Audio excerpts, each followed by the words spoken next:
그러면 의사일정 제2항부터 제5항까지 법률안을 일괄하여 상정합니다. 구체적인 안건명은 배부해드린 의사일정을 참고해 주시기 바랍니다. 효율적인 회의 진행을 위해 제안 설명은 노트북에 게재된 자료로 대체하고 바로 전문위원의 검토 보고를 듣도록 하겠습니다. 먼저 김성환 전문위원 나오셔서 의사일정 제2항부터 4항까지 검토 보고해 주시기 바랍니다.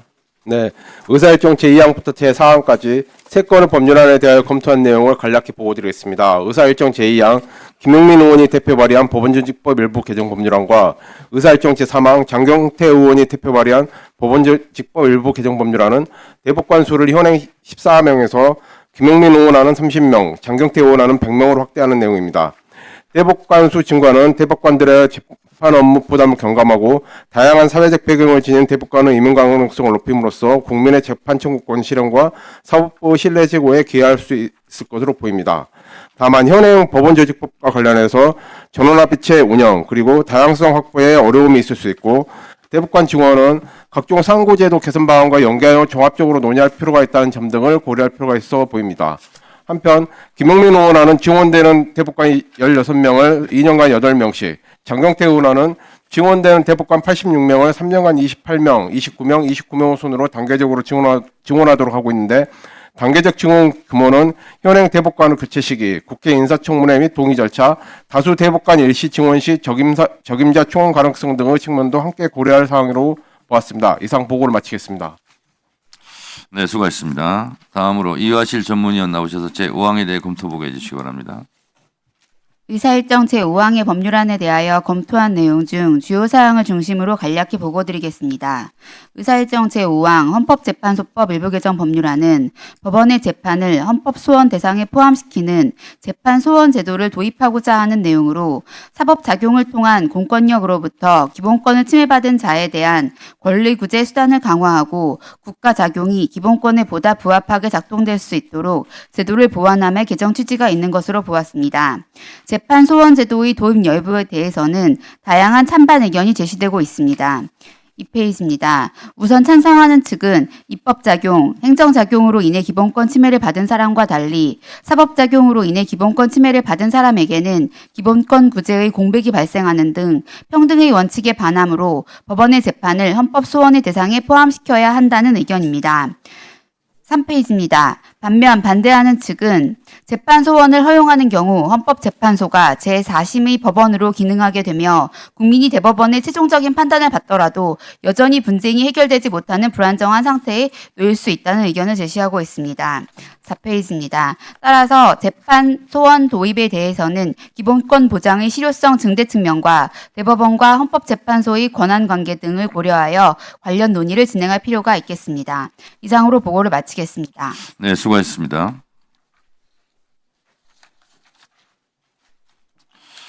다음은 대체 토론 순서입니다. 법률안 심사를 위해 천대엽 법원행정처장, 김정원 헌법재판소 사무처장, 김서구 법무부 차관께서 출석하셨습니다. 박성재 법무부 장관은 소년원 학생 봉사활동 격려행사 참석이 예전에 예약이 되었기 때문에 차관이 대리 출석하였다는 점을 말씀드립니다. 법원행정처장님께 한 가지 확인 좀 시켜드리겠습니다. 예. 제가 보고 받기로 조금 후에 실시될 인사청문회 때는 본인이 출석을 안 하시겠다 이렇게 예. 입장을 밝혔습니까? 예. 그냥 청문회. 예. 예, 그렇습니다. 네. 왜 그랬습니까? 왜 그렇게 생각합니까? 두 가지. 첫째는 제가 거기에 정인이나 참고인 등 적부하게 채택 소환된 사실이었고, 그래서 제가 거기에 있을 이제 어떤 권리나 자격이 없기 때문입니다. 둘째로, 이제 이번 청문회가 결국에는 재판 관련한 조사를 전제로 청문회이기 때문에 법관인 제가 참석하는 것은 이제 헌법이나 법률에 규정에 비춰볼 때 적절치 않다는 그 이유도 들 수 있겠습니다. 네. 법원행정처장님 말씀이 틀린 말이 아닙니다. 그런데 법사위원장으로서 한 말씀 드리자면 지난번 제가 청문회 의결 때는 법원행정처장은 당연직 출석으로 예상이 되고 생각이 돼서 사실은 의결을 하지 않은 겁니다. 다른 대법관들 다 증인 출석 의결을 하면서 법원행정처장도 대법관인데 왜 법원행정처장만 빼놓고 했겠습니까? 저는 당연히 출석할 것으로 예상했기 때문에 굳이 당연히 출석할 분을 의결할 필요가 있겠느냐. 그래서 제가 뺐었거든요. 그런데 법원행정처장께서 지금 말씀하신 대로 의결이 안 된 건 사실입니다. 그래서 그거를 핑계로 청문회장에서는 참석하지 않겠다 하는 것도 뭐 본인의 저는 권리고 주장일 수 있겠다 생각을 합니다. 그럼에도 불구하고 법원행정처장은 법원의 입장을 국회에 전달하고 또 국회 입장을 법원에 전달하는 소통 창구 아니겠습니까? 그렇다면 오늘 청문회 때 나온 얘기들을 법원에 전달해야 될 본인의 국회 임무는 또 어떻게 되는 것인가 그런 생각이 듭니다. 그래서 법원행정처장의 국회에 대한 고유한 업무로 봤을 때는 참석하시는 게 좋지 않을까라는 생각이 들고 또한 청문회나 국정감사 등에서 보면 증인으로 채택되지 않는 그런 직원들이 돕기 위해서 나와 있기도 합니다. 예를 들면 무슨 장관 청문회다 그러면 기조실장이라든가 그 직원들이 뒤에 배석하기도 합니다. 그래서 정식으로 의결을 안 했다 할지라도 저는 배석해서 입장을 좀 얘기하는 것이 여러모로 좋지 않나 그런 생각이 드는데 어떻게 생각하십니까? 예, 송구스럽습니다만은 제가 위원장님의 의사 진행에 대해서 늘 존경하고 또 이제 있다는 말씀을 드리면서도 말씀드린 바와 같이 이번에 이제 저희 대법관들께서 이제 불출석에 관한 의견서를 제시한 바가 있고 그 내용이 또한 제가 보기에도 같이 입장을 같이 해야 될 입장이라서 그래서 제가 그런 실제적인 면을 고려하더라도 이번에는 제가 참석하기 어렵겠다는 말씀을 부득이 드리지 아니 법관은 법과 양심에 따라 독립적으로 판결하지 않습니까? 그렇습니다. 검사 동일체는 들어봤어도 판사 동일체는 처음 들어봅니다. 제 개인적인 제 독단적인 생각으로도 제 독자적인 생각으로도 그와 같은 입장을 말씀드린 것이 그러면 그렇게 말씀하셔야죠. 그렇게 하겠습니다. 그러면 앞으로 국회 업무는 원활히 잘 할 수 있겠습니까? 제가 오늘 진행된 내용은 이제 TV를 통해서도 열심히 보도록 하겠습니다. 현장에 있는 것과 중계방송을 통해서 보는 건 좀 다르지 않습니까? 오늘은 송구스럽다는 말씀을 드려야 될 것 같습니다. 자, 그렇다면 알겠습니다. 그냥 의결을 할 걸 그랬습니다. 그러면 법원행정처장도 의결을 했어도 안 나왔겠지만 그러면 알겠습니다. 대신 그러면 처장님 계실 때 우리 의원님들이 물어볼 것이 청문회에 준해서 많다고 하니 대체 토론을 대신 좀 길게 갖도록 하겠습니다. 이 안건들에 대해 대체 토론하신 의원님들은 5분간 원래 국민의힘도 대체 토론 3분 주면 5분 주세요, 5분 주세요 하잖아요. 자, 간사간 협의하세요 그러면. 간사간 협의하세요.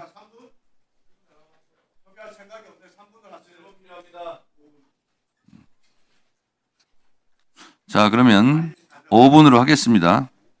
자, 이 대체 토론 하실 의원님들은 한번 손 한번 들어보시고요.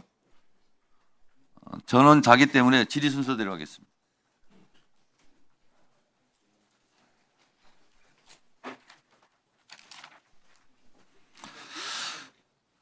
박기승 의원님 토론해 주시기 바랍니다.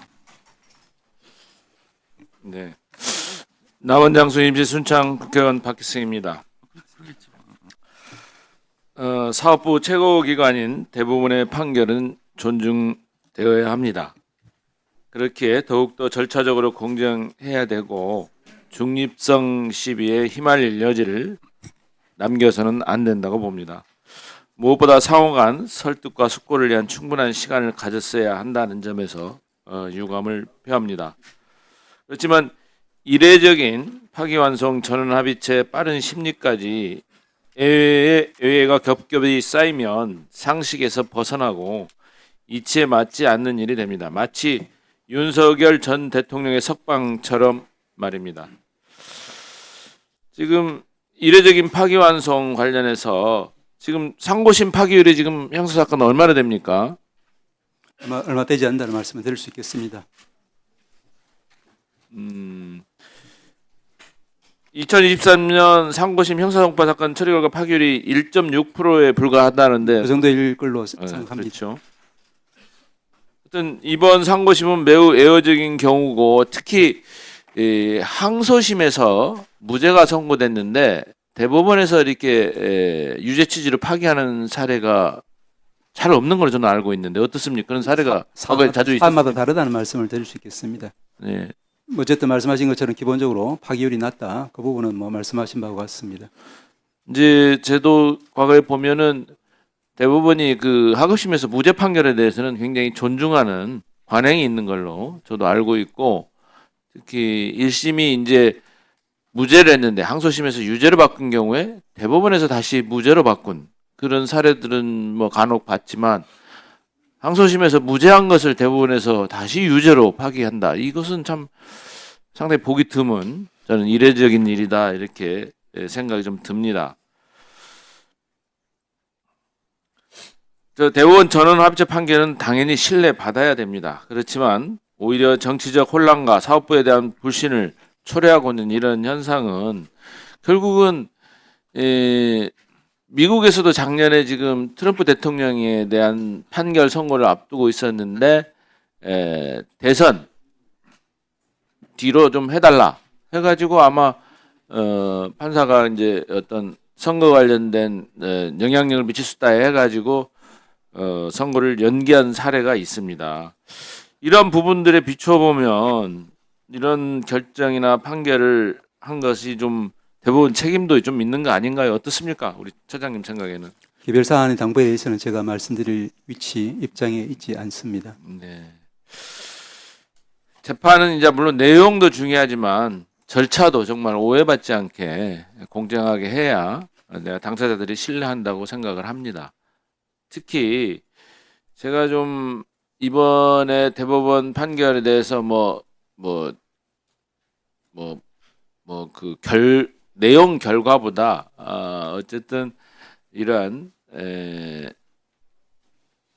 외부의 이런 오해를 사는 듯한 그러한 이례적인 일이 여러 번 겹쳤다는 걸 좀 지적하고 싶고, 특히나 지금 제가 우리 법관들이 이제 되게 과도한 업무에 시달리고 있죠. 그래서 뭐 아주 법률 전문가인 건 맞는데 주로 이제 뭐 민법이나 형법이라든지 이런 상법이라든지 그런 실체법들에 이제 많이 치중해서 재판들을 많이 하시는데, 헌법 공부는 이제 되게 뭐 사법 시험이나 이제 요즘은 이제 다른 변호사 시험 볼 때 공부하고 그 뒤로 헌법 공부할 시간은 내가 거의 없는 걸로 알고 있습니다. 그러다 보니까 너무 오랫동안 이 헌법 가치에 대해서 우리 법관들이 잊고 지낸 거 아닌가.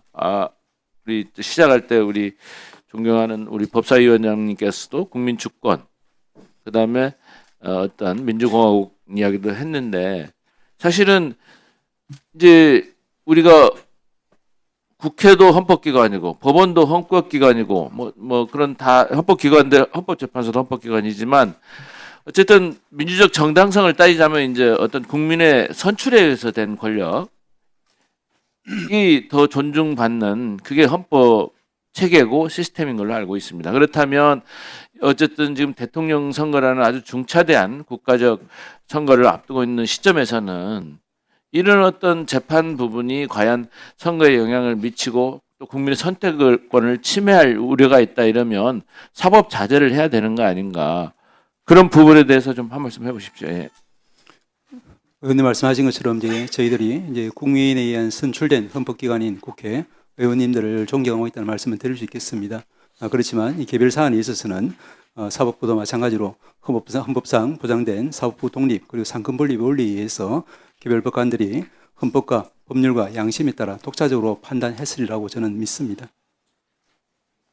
네, 박기성 의원님 수고하셨습니다. 다음은 조배석 의원님 질의해 주십시오. 네, 처장님. 예. 어떻습니까? 지금 이제 이재명 후보에 대한 파기환송 판결 때문에 지금 민주당의 지금 총 사법부에 대한 공격, 공세가 지금 시작되고 있습니다. 예. 근데 어때요? 아무리 99% 국민들의 지지를 받는다 하더라도 죄를 지은 사람을 처벌하고 판결해야 하는 것이 법원과 판사의 임무 아닌가요? 저희들은 정치에는 관심을 없고 관심을 가져서도 안 되고, 다만 말씀드린 바와 같이 헌법과 법률의 양심 그리고 기록에 의해서만 재판을 하고 결론을 내리는 것으로 알고 또 그렇게 해야 한다고 믿고 있습니다. 그리고 또 지금 이 사건에 대해서 2심에서는 무죄를 받았는데 그러면 항소심을 존중을 하는데 왜 3심에서 파기를 했느냐 하고 좀 의심스러운 눈초리로 보는데 이게 1심에서는 유죄 판결이 났던 것입니다. 그렇죠? 집행유예.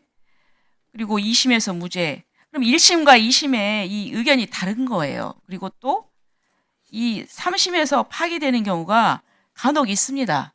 100% 항소심 의견을 존중하지는 않지 않습니까? 사안마다 다르죠.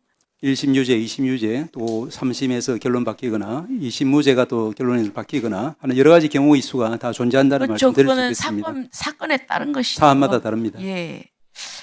자, 근데요, 제가 보니까 지금 파기환송되고 나서 5월 15일 날 지금 그 공판이 예정이 돼 있는데 지금 민주당이 하도 이렇게 압박을 하니까 제가 봐도 굉장히 총공세를 폈어요. 그러니까 이제 결국 대선 이후로 넘기지 않았습니까? 저는 그리고 또 다른 사건도 다 줄줄이 그렇게 됐습니다. 저는 이 부분에 대해서 사법부가 결국은 백기를 든 게 아닌가 저는 그런 생각이 듭니다. 그렇지 그래서 않습니다. 개별 재판의 진행과 또 결론 모두에 있어서 개별 법관들이 각자가 독립된 헌법기관이기 때문에 그들의 위치에서 각자 결론을 내린 것이라고 생각합니다. 그러면 처음에 5월 15일 날 그 기일 정한 거는 그거 몰랐나요? 난 그건 아니라고 생각하고요. 좋습니다. 그다음에 지금 여러 가지 이재명을 보호하기 위한 여러 가지 그 법을 냈어요. 지금 공판 절차 정지하는 법이 있습니다. 예. 그래서 헌법 그의 그 재직 중에 그 범죄로 인해서 소추되지 아니한다 이 규정을 얘기를 하는데 소추라는 거에 대한 해석이 또 갈리는 것 같아요. 소추. 예. 그런데 제가 볼 때는 소추라는 것이 그 문면상으로는 기소와 수사 아닙니까? 그리고 또 이 조항은 모든 국민은 법 앞에 평등합니다. 그렇지만은 대통령이 그 업무 수행에 원활하기 위해서 예외적으로 인정하는 거기 때문에 평등 조항의 예외이거든요. 그렇다고 하면은 이것은 확대 해석할 수가 없습니다. 그래서 저는 이것이 대통령이 당선이 되더라도 그 전에 재판됐던 거 지금 이제 공판 기일이 지금 연기되지 않았습니까? 대선 후로 저는 그게 예정대로 진행이 돼야 된다고 생각합니다. 만약에 아닐 경우에는 이 대선이 정말 범죄자의 도피처가 될 수가 있어요. 그렇지 않습니까? 그리고 또 그 형사 그 죄명에 대해서도 제한이 없습니다. 그렇기 때문에 마치 극단적으로 생각을 한다면 무슨 성폭력이나 살인 등 어떤 파렴치범에도 이 규정이 적용이 될 수가 있어요. 그거는 저는 아니라고 생각을 하고요. 그다음에 또 판사 증언법을 지금 개정할 발의를 했습니다. 그래서 30명 또 어떤 분은 좀 100명 이렇게 증언을 했는데 이 논의를 할 때 그 논의를 할 수 있는 최소의 그 의결 정족수가 있지 않습니까? 그래서 저는 제가 알기로는 지금 14분이지만 실제는 13분 아닌가요? 그렇습니다. 예. 13분. 예, 왜냐하면 홀수로 했고, 왜냐하면 가부 동수일 경우에는 결정을 못하니까 홀수로 했고, 그리고 그 정도가 서로 같이 논의할 수 있는 그 숫자다. 그런데 만약에 30명이 되면은 전원 합의체를 할 수 있을까요? 100명이 되면 전원 합의체를 어떻게 할까요? 저는 굉장히 그 문제가 된다고 생각을 합니다. 네. 말씀드릴까요? 예, 지금 그 법안에 대해서는 저희들은 기본적으로 국민을 위한 국민에게 유익한 사법제도라는 관점에서 접근해야 한다라고 생각합니다. 사실은 아시다시피 모든 국민들이 이제 법적인 분쟁에 휘말리게 되면은 그 사건이 확정되기까지 엄청난 시간과 돈과 노력, 스트레스를 받게 됩니다. 가장 좋은 재판이라고 하는 것은 1심과 2심, 사실심에서 확정이 되는 재판이라야 되는데 지금 현재도 사실심에서 제대로 재판하기에 버거운 사건 때문에 재판의 지연이 심각한 상황에서 상고심에 대법관 수만 대폭 청을 한다고 하면은 오히려 이것이 이제 그 모든 사건이 상고가 되어서 재판 확정은 더더욱 늦어지고 그렇기 때문에 이 부분은 사실심의 확대 강화와 더불어서 그리고 말씀하신 것처럼 상고제도 전반에 관한 그런 부분 포함해서 사법제도 전체의 개혁의 일환으로 이루어지는 것이 국민을 위해서 유익한 사법제도로 바람직하다는 것이 저희들 생각이고, 따라서 소위와 공청회 등에서 신중하고 아주 이제 치밀한 그런 검토가 있었으면 하고 생각합니다.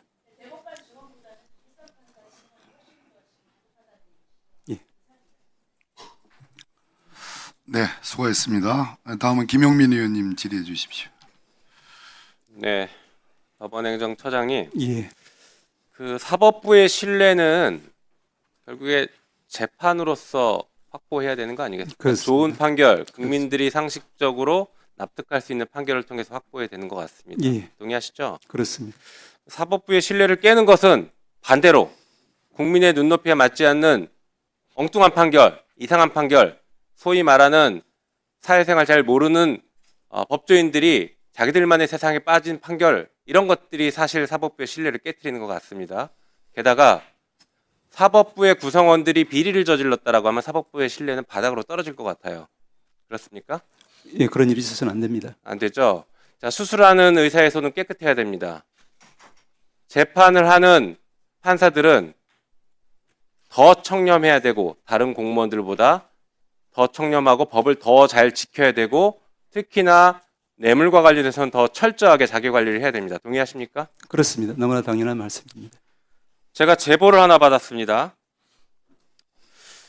지금 재판을 하고 있는 어떤 판사가 룸살롱에서 접대를 받았다라고 하는 매우 구체적인 제보를 받았습니다.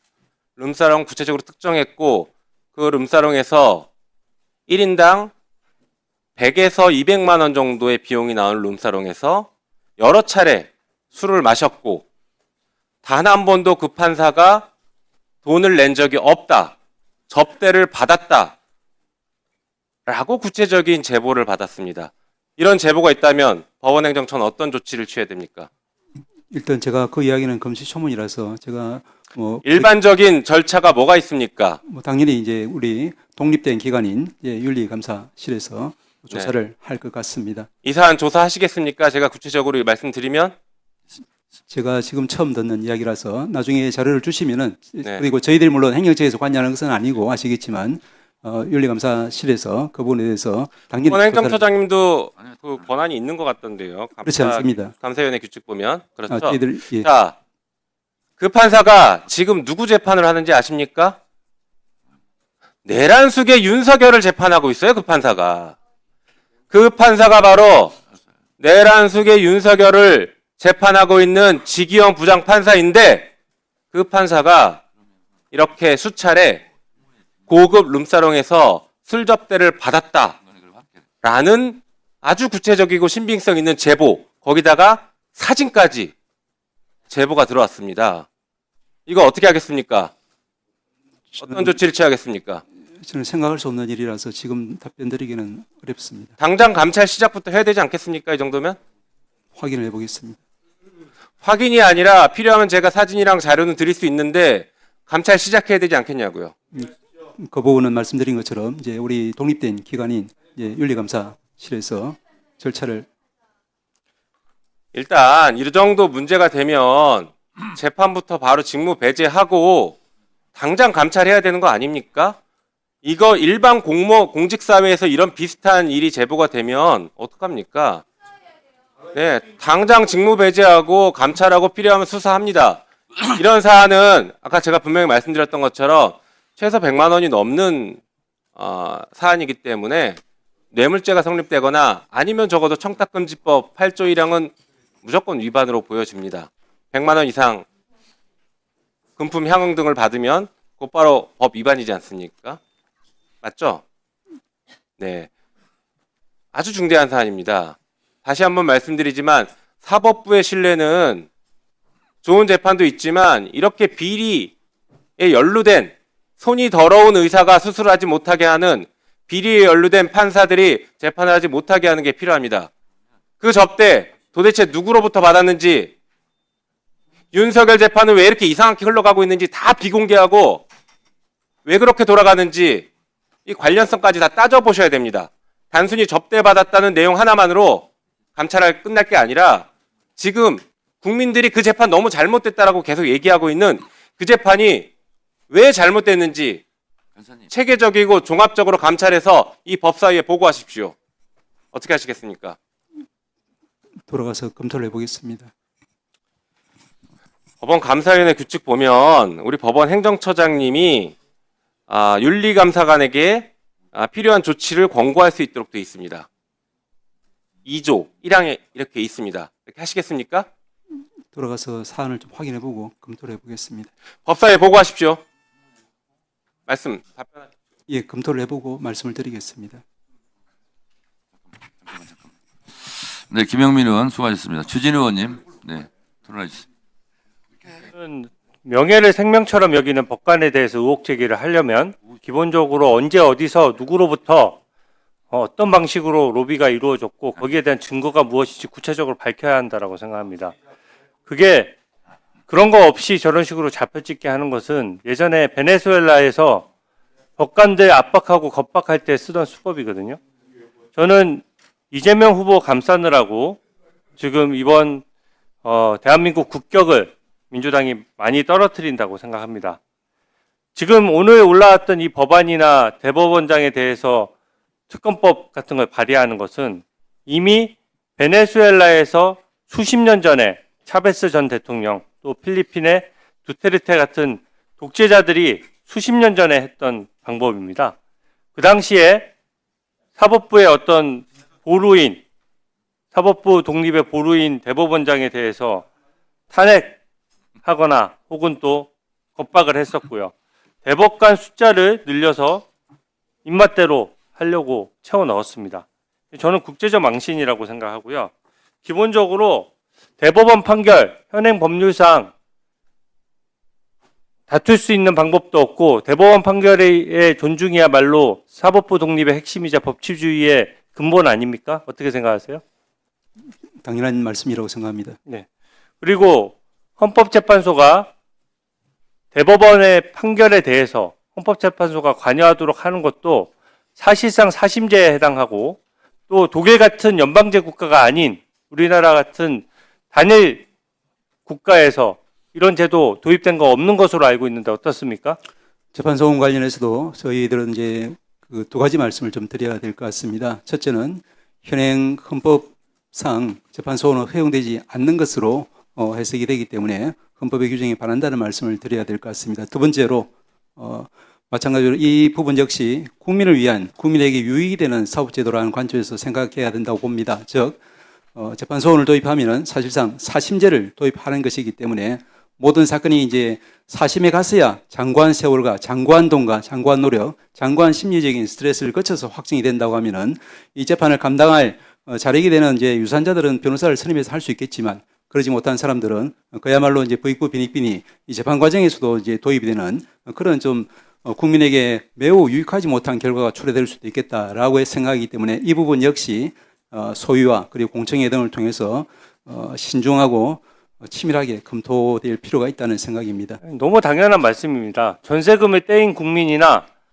위자료를 받지 못하고 있는 국민, 이런 분들이 재판을 고의 지연하는 사람들이 더 이득을 보는 세상이 되는데 어떻게 이런 사법제도를 단순히 이재명 후보 유죄 나왔다라고 해가지고 갑자기 사법제도 관련해서 어떠한 제도적인 검토나 이런 것들 논의도 없이 이런 법안을 어떻게 함부로 국민 앞에 내놓을 수 있습니까? 저는 이게 도저히 이해가 되지 않고요.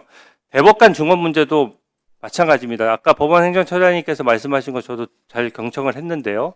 기본적으로 국민을 위해서 재판 지연이나 이런 부분을 해소하기 위해 사법제도 전반에 대해서 개선을 하고 개혁을 하는 것이지 대법관 숫자만 늘리면 어떻게 됩니까? 아까 전문위원 발언한 것 보니까 제가 좀 실소를 금치 못하겠더라고요. 이게 지금 대법관을 30명으로 증언하면 2년간 대법관을 8명씩 증언하겠다는 거고요. 차기 대통령이 누가 되든지 간에 100명을 증언하면은 3년간 1년에 28, 29명씩 증언을 하겠다는 것입니다. 그러면은 한 달에 2-3명씩 대법관을 새로 지명하고 늘려야 되고 인사청문회 하고 그거 하다가 볼일 다 보는 거예요. 그게 국민을 위한 사법제도랑 무슨 상관이 있으며 지금 헌법 그 체계 하에서도 대법관의 임기 6년, 국회의원 임기 4년, 또 대통령 임기 5년을 해놓은 것은 각각 임기를 달리해서 헌법에서 견제와 균형의 원리를 작동시키기 위한 것 아닙니까? 예.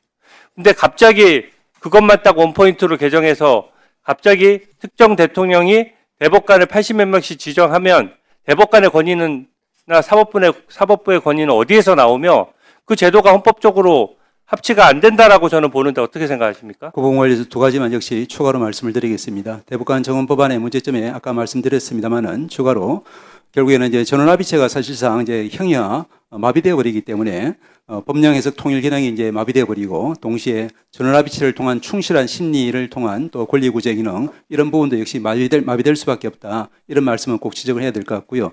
두 번째로 지금 이제 영국과 미국 같은 경우에는 당연히 아시다시피 우리보다 더 적은 대법관 수를 가지고 있지만 지금 운영되고 있는 유럽 같은 경우에도 독일이나 프랑스 이런 경우에도 대법관 수 자체가 그렇게 많다는 것이 아니라 그 구성을 보면은 역시 부장 법관과 기타 법관으로 이렇게 이원화되어 있습니다. 그래서 이런 부분에 대한 치밀한 어떤 이제 조사 없이 일률적으로 대법관 수만 정원하게 된다면 국민에게 큰 이제 불이익이 돌아가는 그런 제도가 될 것이라는 심각한 우려를 가지고 있습니다. 네, 수고하셨습니다.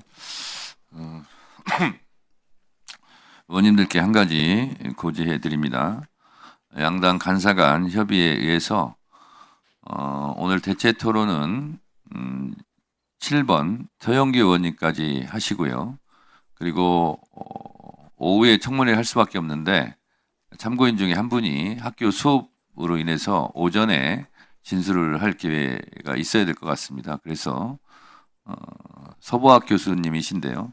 이성윤 의원님이 꼭 그분에게는 좀 질문할 게 있다고 그래서 그거까지 하고 오전 회의를 마칠까 합니다. 의원님들 좀 양해해 주시기 바랍니다.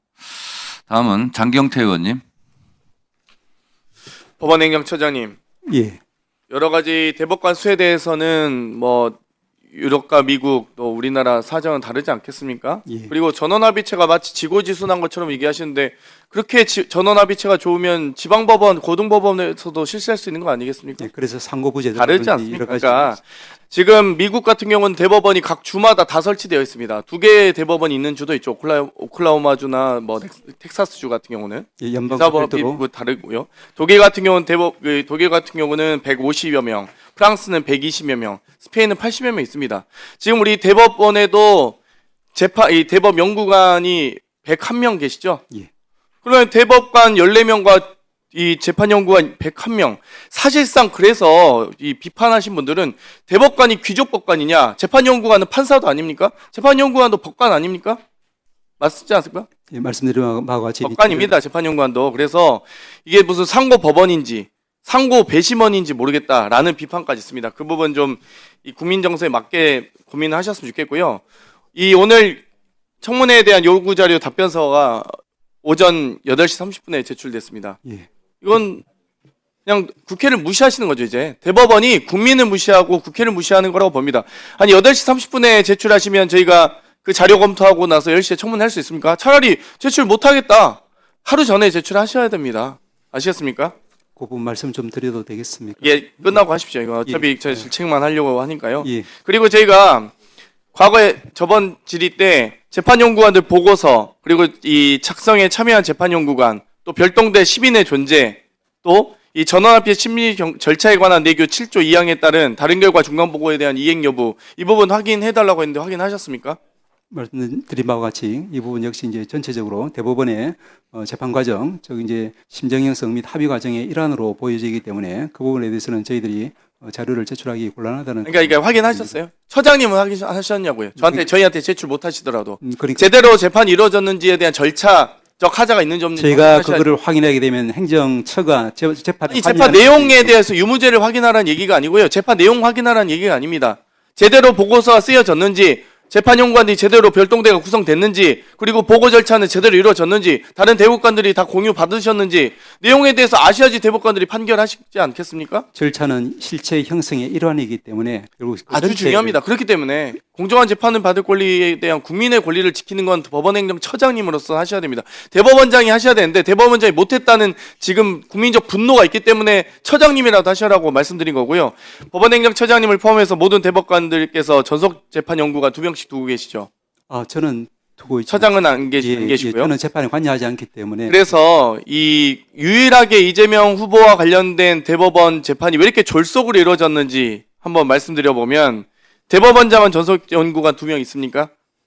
따로 없는 것으로 알고 있습니다. 없습니까? 비서실 판사 3명은 있습니까? 비서실장 있습니까? 있고, 예, 수석 및 선임 재판 연구가 있습니까? 그거는 재판연구원 조직에서 수석 선임을 토대로 해서 있습니다. 심리 불속행하지 못하는 형사조 공동재판 연구관 또 다 있으시죠? 예, 공동조, 신건조 다 있습니다. 그러니까 지금 대법원이 지금 이 구성에 대해서 저는 별동대 TF 꼭 구성하셔야 된다고 보고요. 이 검토 보고서 지금 보고서도 보시지 못했죠.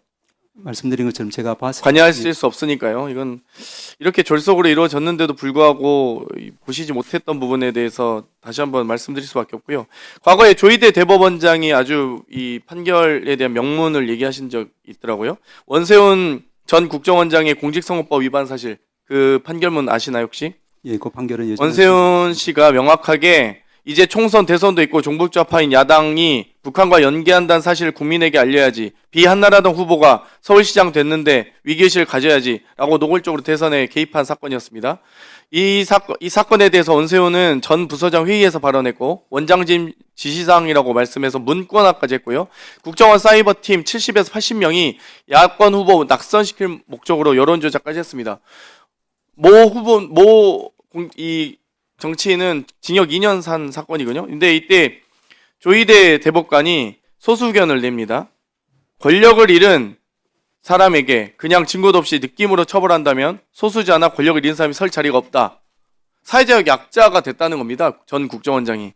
여기에 대해서 이 판결에 대해서는 어떻게 생각하십니까? 그냥 법관의 소신입니까 이것도?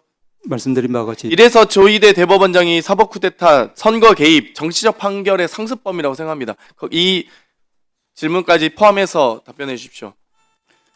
마지막 부분에 대해서 저희 대법원장님에 대해서 말씀하신 부분 관련해서 한 가지만 좀 말씀을 드리면은 제가 지난번에도 말씀드린 것처럼 이제 우리가 이제 죄 비상계엄 되었을 때 최초로 유연성을 제기한 분이 이제 우리 대법원장님이고 그 이유는 제가 알기로는 긴급조치 사건을 처리하면서 이런 이제 헌법의 중요성, 헌법의 취지에 대해서 명확하게 인식하고 있었기 때문이라고 저는 생각합니다. 두 번째로 이번에 또 이제 그 한덕수 대행께서 이제 그 헌법재판소 재판관을 지명을 일방적으로 했을 때 그때 이제 저희 이제 서울고등의 부장판사님 한 분도 거기에 이제 지명이 됐습니다만은 우리 대법원장께서 인사권자임에도 불구하고 이 부분에 대해서는 이제 헌법적으로 좀 문제가 있겠다라고 해서 통상의 경우와 달리 대법원에 인사 발령하지 않고 그대로 둔 경우도 있습니다. 이 정도로 기본적으로 저희 대법원장께서는 이제 헌법에 대한 확고한 이제 의식이 있기 때문에 그 부분에 대해서는 위원님들께서 믿어도 되겠다는 말씀을 좀 꼭 더 드리고 싶습니다. 네, 수고하셨습니다. 다음은 송석준 의원님. 예. 우리 법무부 장관 대행님. 네. 예, 5월 1일 대법원의 파기환송심이 의원의법적 요소가 있습니까? 그 부분은 추후 진행될 항소심 판결을 통해서 명확하게 규명이 될 것으로 생각을 합니다. 우리 헌법재판소 우리 사무처장님. 예. 예. 5일 상고심 파기환송심이 의원적 요소가 있습니까? 대법원에서 내린 판결이고요. 그 법률에 따라서 진행된 판결로 알고 있습니다. 우리 법원 행정처장님. 예. 예. 이 부분에 이제 대법원 당사자인데 5월 1일 파기환송심 문제가 있던 판결이었나요? 제가 늘 말씀드리지만 대법원 판결이든 1심, 2심 판결이든 그 판결에 대해서는 우리가 기본적으로 존중하는 것이 법치주의의 근간이라고 생각합니다. 그렇죠. 예, 대한민국의 우리 현 제도는 일부 문제가 있는 게 이번에 비상계엄과 탄핵으로 이제 밝혀졌어요. 종합적으로는 세계가 부러워하는 모범적 국가 제도를 갖고 있는 나라가 대한민국이지만 이번에 우리 22대 국회 출범을 통해서 거대 야당에 의해서 어떻게 우리 행정부를 발목 잡게 하고 행정부를 이렇게 붕괴시킬 수 있는지를 우리 국민들께서 최근에 1년 정치 혼란을 통해서 지금 뼈저리게 느끼고 보고 계십니다. 대한민국은 엄정히 삼권 분립이 보장이 되고 가장 기본적으로 모두가 합의하고 모두가 부러워하는 그런 제도라는 거, 우리 국가 제도를 갖고 있는 나라입니다. 그런데 지금 거대 야당에 의해서 행정부를 무너뜨리고 대통령을 탄핵시키고 나더니 이제는 마지막 보루라고 할 수 있는 사법부마저 이렇게 겁박하고 위협하고 심지어 이런 제도 개편을 통해서 완전히 무력화를 하려고 그럽니다. 예, 지금 헌법재판소법에서 이번 개정을 통해서 또 이걸 우리 재판 자체를 헌법소원 대상으로 지금 이번에 하는 개정안이 나왔죠. 우리 법원행정처장님 이 부분에 대해서 한마디로 동의하십니까? 동의 안 하십니까? 조금 전에 말씀드린 바와 같이 여러 가지 국민의 유익한 사법제도라는 관점에서 소위와 공청회 등을 통해서 신중하게 또 치밀하게 검토될 필요가 있다는 말씀입니다. 예, 잘못된 건 고쳐야죠. 그래서 이번에 거대 야당에 의한 입법 독재가 허용되는 현 우리 헌법 시스템은 개정을 할 필요가 있다는 공감대가 형성돼 있습니다. 당연히 그래서 이제 어쨌든 이제 6월 3일날 출범할 새 정부에서는 당연히 구체제 1987년 체제 갖고 있는 잘못된 그런 제도는 헌법 개정을 통해서 고쳐야 될 겁니다. 하지만 지금 우리 대법원 우리 시스템 우리 여러 가지 물론 인적 우리 좀 부족으로 인해서 여러 가지 재판이 지연되는 문제가 있죠. 그러면은 우리가 보완을 할 필요가 있죠. 하지만 정상적으로 3심제에 의해서 국민의 권리 구제 방법에 대해서는 국민들도 공감하고 있는 그런 제도인데 갑자기 대법원장이 이번에 5월 1일 유력한 민주당 후보에 대한 사실상 선거법 위반 최종 판결 그런 심판이 나왔단 말이에요. 그거를 보고서 도저히 사법부는 자기들이 용서할 수 없다. 봐줄 수 없다. 잘못을 한 사람이 저 판결에 대해서 엄중히 그거를 수용할 생각을 안 하고 오히려 이 재판을 한 사법부를 갖다가 겁박하고 사법부를 무력화시키겠다고 하는 거. 이거 용서할 수 없는 거 아닙니까?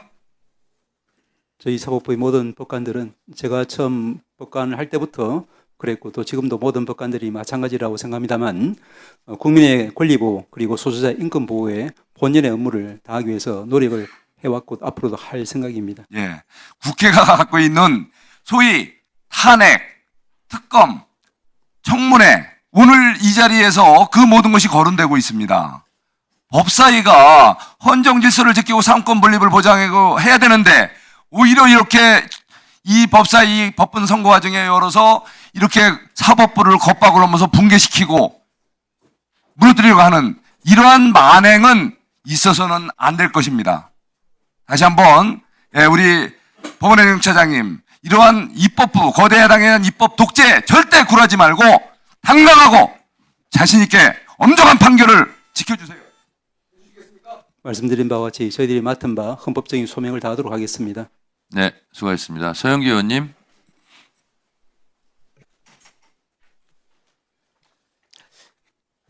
행정처장님, 지난번에 답변하셨어요.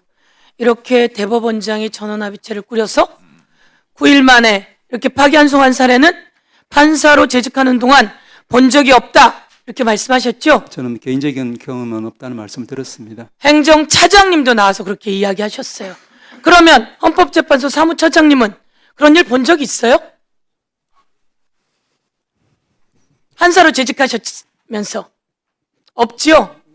대법원에는 제가 근무한 적은 없습니다. 네, 그런 적 본 적 있으세요? 경험한 적은 없습니다. 없지요? 법무부 차관도 마찬가지로 그런 거 본 적 없지요? 제가 이제 공판 관련된 업무를 수행한 기간이 제한돼 있냐고 없냐고 일반 케이스는 없습니다. 제가 아는 바로는 없습니다. 없지요? 국민 여러분, 대법원장이 나서서 전원합의체를 꾸려서 9일 만에 파기환송시키는 사례를 세 분의 기관장들께서 본 적이 없다고 하시지 않습니까? 있은 적이 없습니다. 그러면 국민이 다 의심하지 않습니까? 그러니 법원은 그런 의심받거나 의혹받을 일을 하지 않으셔야 됩니다. 어떤 법원인데요? 어떤 대법원인데요? 우리는 무슨 일이 있어도 대법원에서 판단 내리면 그거 따라왔습니다. 제가 이야기하지만 우리는 법의 지배를 받는다고 하지만 법관의 지배를 받는 게 아닙니다. 한 번 더 말씀드리고, 화성 연쇄 살인 사건에 그 3심에서 유죄를 받았던 그분, 태완이법 제가 만들어서 화성 연쇄 살인 사건에 진짜 법인 잡고 난 다음에 그분 재심 받아서 무죄 됐잖아요. 그래도 3심이 잘한 건 아니에요. 그때 대법원까지 갔을 때. 마찬가지로 약촌오거리 살인 사건도 엉뚱한 15살짜리를 범인으로 몰았어요. 대법원에서 그렇게 몰았어요. 그것도 제가 만든 태완이법으로 그 진짜 살인범이 잡혔어요. 그렇죠? 그런데 우리는 그동안 대법원장을 믿고 괜찮은 사람이라고 생각해 오고 그렇게 따라왔어요. 그런데 이번 대법원장은 그게 아니에요. 이 대법원장이 잘못한 건 뭔지 아십니까? 대법원 전체를 흔들어 놓은 겁니다. 사법부의 신뢰 전체를 흔들어 놓은 겁니다. 제가 제보 받은 거고요. 제가 지난번에 제보 받았어요. 조희대가 윤석열을 만나서 이재명 건이 올라오면 내가 대법원에서 바로 정리해버리겠다라고 했다고. 그래서 조희대 대법원장 답변하라고 했는데 답변이 없어요. 오늘 영상 한번 다시 보실게요. 윤석열 탄핵 이후 정상명, 한덕수, 김충식, 조희대가 4인이 회동했답니다. 이것도 의혹이지만 들어보세요. 제가 말했던 내용과 똑같은 내용이 들려요. 자, 들어보세요. 그러니까 나도 그 이야기를 결혼했을 때 4월 4일 날 윤석열 판결 선고 끝나고 4월 7일인가 4월 10일인가 15일인가 그 발음이 정확하지 않았어요. 그때 조희대 대법원장하고 자우상위원장하고 그다음에 김충식이하고 한덕수하고 목적도 예민이 많고 점심을 먹었다 이러지. 그 자리에서 조희대가 그런 말을 따른 거야. 이재명 사건 대법원에 올라오면 대법원에서 처리해서 알아서 처리한다. 그런 얘기 했던지. 그리고 그 내면서 이런 다음 종료는 내 압제를 하시면서 한번 본다. 이렇게. 저는 이 내용은 나중에 들었어요. 제가 제보받은 것은 아주 고위직에 있던 사람이 윤석열과 조희대가 만나서 한 얘기, 조희대 왈 이재명 사건이 대법원에 올라오면 바로 처리하겠다라고 했다는 얘기를 우리 쪽 의원에게 얘기했고, 그런 얘기를 제가 또한 제보를 받고 이런 과정이 있었는데 이 내용을 똑같이 정상명, 한덕수, 김충식, 조희대, 이게 사실인지는 모르겠으나 이 내용이 있지 않습니까? 이게 말씀드려도 되겠습니까? 녹취로 나와 있잖아요. 말씀드려도 되겠습니까? 그래서 제가 말하는 것은 이런 상황이 얘기가 되고 있다고 녹취가 나오고 저는 정확하게 제보를 받았고, 그런데 이런 상황 속에서 갑작스럽게 파기환송을 해요. 이게 말이 됩니까? 그리고 저희가 물었잖아요. 제가 질문하고 난 다음에 답변하세요. 6만 아니 7만 페이지에 달하는 기록을 봤느냐? 그랬을 때 처장님 뭐라 그랬어요? 어떻든 전자문서로라도 봤다고 합니다 라고 했던 거 아닙니까? 그런데 제가 받은 답변에는 뭐라고 왔어요? 우리 그런 거 안 봐요. 우리는 파기환송한 상고 이유서와 그 법률 판단을 봅니다. 이렇게만 이야기했단 말이에요. 이러면 이 중차대한 거에서 대법관들이 기록을 안 본다고 당당히 이야기하는 게 말이 되겠습니까? 답변하세요. 예. 잠깐만요, 소장님. 예. 자, 보세요. 이거를 대체 토론이 아니라 처장이 청문회 때는 나가버리고 이걸 했으면 해명이나 답변할 기회도 없어지는 거잖아요. 앞으로 청문회가 시작되면 나가신다면서요. 예. 근데 이런 사안들이 또 나오면 그때 뛰어와서 답변하시겠습니까? 고민해 보겠습니다. 저는 그래서 계시는 게 좋을 것 같다는 거예요. 어떻게 생각하십니까? 제가 이제 오면서도 여러 가지 만약에 예. 본인이 그냥 계신다고 했으면 대체 토론 빨리 끝내고 청문회 때 이게 나올 내용인데 본인이 그때는 안 계신다고 그러는 거예요. 그러면 지금 발언 기회를 달라고 하는 것도 사실은 모순이죠. 송구스럽지만 저희들이 이제 이 청문회에 대한 이제 저희 전체 법관들의 입장을 예. 자, 다른 분들은 조용히 하세요. 지금 발언 기회는 드릴 텐데 예. 잠깐만요. 지금 발언 기회는 드릴 텐데 이따 청문회장에 안 계신다면서요. 예. 근데 이런 유사한 일이 벌어지면 예. 그때 다시 와서 발언 기회 주십시오. 이렇게 하실 거냐고요. 예, 고민해 보겠습니다만 어쨌든 아까 일단 이거 발언하세요. 예. 답변 기회 드리겠습니다. 두 가지만 서 의원님 말씀을 드리겠습니다.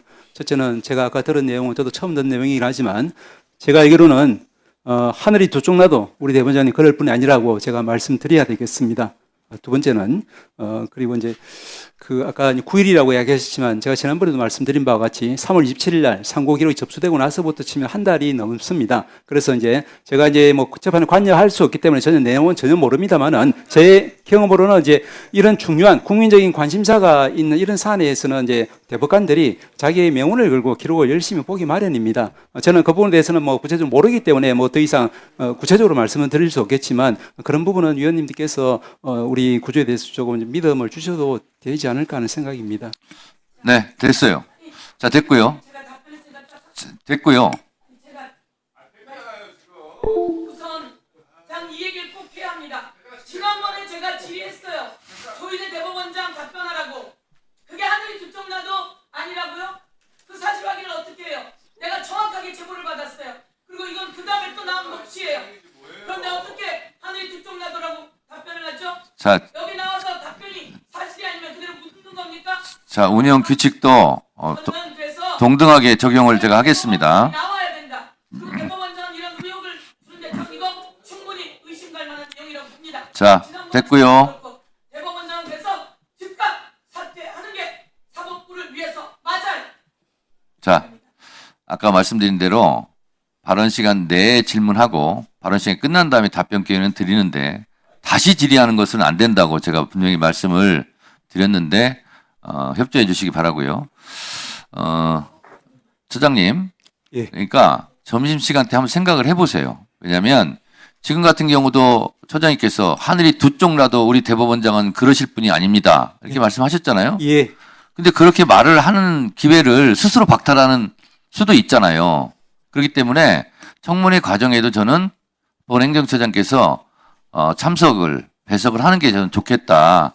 그런 권고를 다시 한번 드리고 생각해 보세요. 한 말씀만 드려도 되겠습니까? 네, 하세요. 예, 제가 아까도 말씀드렸지만 우리 위원장님께서 국회법이라는 여러 가지 관련 법에 이제 정통하시고 이제 위원회 진행을 갖다가 이제 원칙대로 하시는 데 대해서 늘 이제 존경심을 가지고 있습니다만은 네. 이 청문회에 대해서는 이제 저희 법관들이 즉 재판 관련한 청문회라고 하는 그 상징성 때문에 네. 내 개인적인 의사가 적용될 여지는 없는 사안 같습니다. 그 점은 조금 양해해 주시면 감사하겠습니다. 하여튼 생각해 보세요. 예. 네.